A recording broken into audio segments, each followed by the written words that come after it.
मैं भारत के गयूर 18 करोड़ मुसलमानों से कह रहा हूं, याद रखो, अगर तुम में दीनी हमियत है, इस कानून की जमहूरी तरीके से हमको मुखालिफत करना पड़ेगा। हमने 6 दिसंबर को एक जिल्लत और रुसवाई का दिन देखा कि भारत की सुप्रीम कोर्ट को वादा करके आपने बाबरी मस्जिद को शहीद कर दिया। अब यह कानून के जरिए ये जो वक्फ बिल लाया जा रहा है, हमको हमारे इबादत गाहों से महरूम करने के लिए लाया जा रहा है। और उलमाए कराम ने हमको बताया कि वक्फ एक किस्म से इबादत है, उस इबादत से मुसलमानों को महरूम करने के लिए लाया जा रहा है।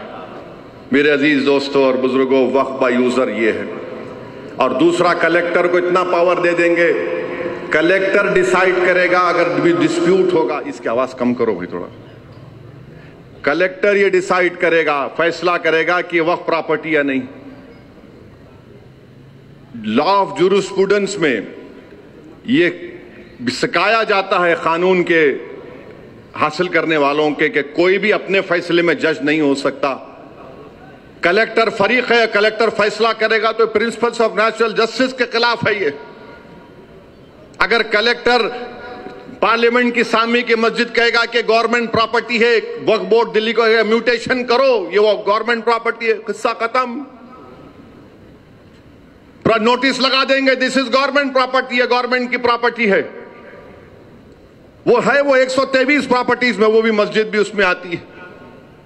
फिर उसमें आप तीसरी चीज कर रहे हैं, लिमिटेशन का कानून।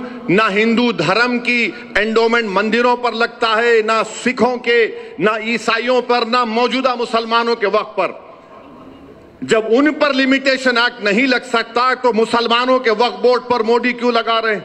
इसलिए लगा रहे हैं क्योंकि दिल्ली में ऐसी कई जायदादें हैं, हरियाणा पंजाब में इवैक्यू प्रॉपर्टीज जो वक्फ की प्रॉपर्टीज है, उसको हासिल करने के लिए, उन तमाम जायदादों को छीनने के लिए लिमिटेशन एक्ट अप्लाई करेंगे। जो काबिज है वो मालिक बन जाएगा। और इसका सबसे बड़ा फायदा वो बंबई का वो जो बड़ी इमारत में बैठा है, जो अपने आलीशान महल को एक खोजा बरादरी के यतीम खाने पे अपना घर बनाया, जिसका केस सुप्रीम कोर्ट में चल रहा है, उनको फायदा पहुंचाने के लिए हुकूमत लिमिटेशन एक्ट को ला रही है। हिंदू धर्म के एंडोमेंट बोर्ड में, सिखों के गुरुद्वारा में, ईसाइयों के मजहबी बोर्ड में कोई भी उनके मजहब का नहीं मानने वाला उस बोर्ड का मेंबर नहीं बन सकता।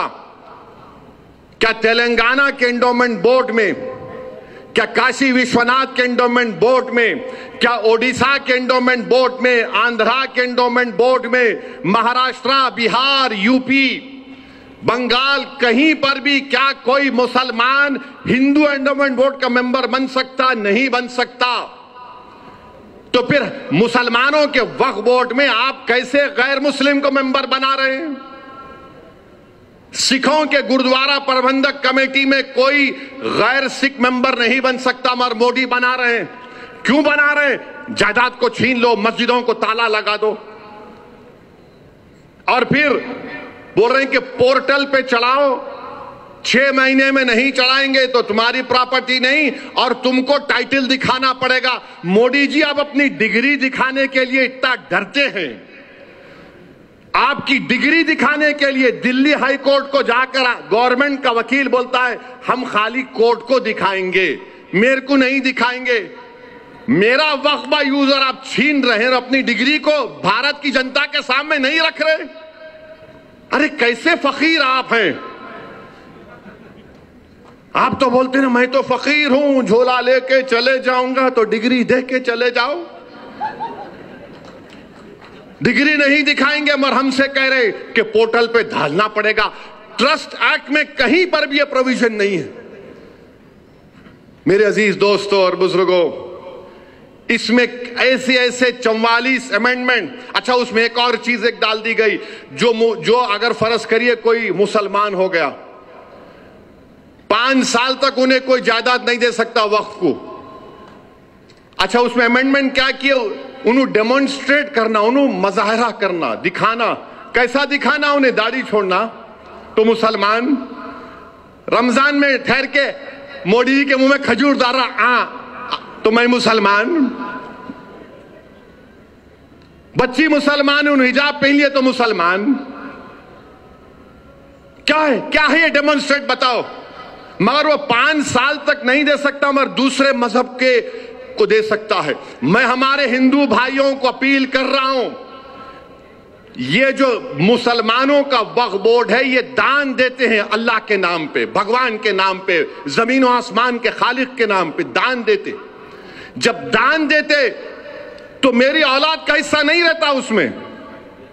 अगर मैं बोला कि मेरी पूरी प्रॉपर्टी मैं वक्फ बोर्ड को दे रहा हूं, किस्सा खत्म, एंड, अल्लाह को दे दिया, अल्लाह उसका मालिक, मेरी औलाद का हिस्सा नहीं है। मगर मोदी जी क्या बोल रहे, हिंदू धर्म में, सिख धर्म में दान हो दे सकते हैं, मगर मुस्लिम धर्म में दान दे रहे तो बच्ची का हिस्सा नहीं जाएगा।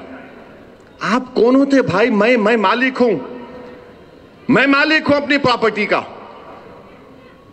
और इस्लाम में हम हिबा कर सकते, हिबा माने oral gift. Transfer of property act शायद सेक्शन 1920 में है, वो एक्ट में रहेगा। मगर मैं जबानी अगर बोल दिया कि ये प्रॉपर्टी मैं पूरा वक्फ को दे रहा हूं, मोदी जी बोल रहे नहीं, मैं फजीलतुल शेख हूं, मैं अल्लामा हूं, मेरे को इल्म आता है इस्लाम का। कैसे आता है? क्योंकि मैं एयरपोर्ट को भाग के जाके खतर के तमीमी को लपटा, या हबीबी, या हबीबी। मोदी जी आपको या हबीबी से मोहब्बत है, मियां भाई से क्यों नहीं है बताओ? मोदी जी हमारे पास भी बहुत कुछ गुर है। कतर के अमीर आए, एयरपोर्ट चले गए, आप मिले, मगर हमारे से मोहब्बत नहीं है मियां भाइयों से। आपको क्यों छीनना चाह रहे वक्त प्रॉपर्टी? आप ट्रांसफर ऑफ प्रॉपर्टी एक्ट में हिबा हो सकता, मगर जबानी तोहफा मैं दे रहा हूं अल्लाह के नाम पे नहीं हो सकता। ये क्या बकवास है, बेवकूफी है, नफरत है, ये नफरत है ये। और ये बार बार आरएसएस के लोग बोलते अच्छा हो रहा। अच्छा, वक्फ बोर्ड में इलेक्शन होता, बार काउंसिल का, एमएलएस का, एमपीस का, कोई इलेक्शन नहीं। जमहूरियत से क्यों नफरत है आपको मोदी? नहीं, नॉमिनेशन करेंगे, किसको नॉमिनेट करेंगे? बकवास किस्म के लोगों को। और वक्फ बोर्ड में और सेंट्रल वक्फ काउंसिल में हुकूमत अगर चाहेगी तो सबसे ज्यादा गैर मुस्लिम को मेंबर बनाएगी। क्यों बनाएगी? क्योंकि वक्फ एक्ट में प्रोविजन है 5 साल के लिए डायरेक्ट मैनेजमेंट में लेना। कोई जायदाद को हुकूमत बोलेगी अपने लोगों से 5 साल के लिए डायरेक्ट मैनेजमेंट खत्म, जो चाहे कर लो।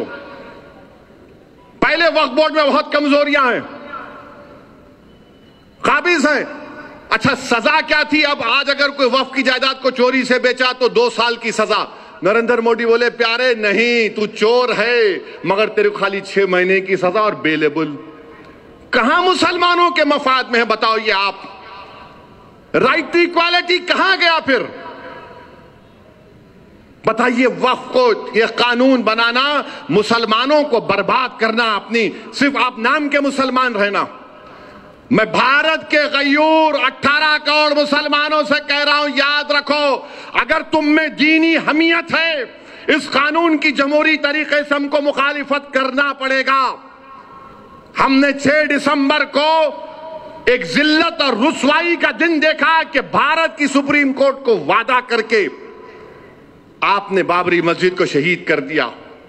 अब यह कानून के जरिए दरगाहों को, आप नहीं देखा कि हाजी मलंग की दरगाह में उरस हो रहा है, अंदर घुस गए लोग।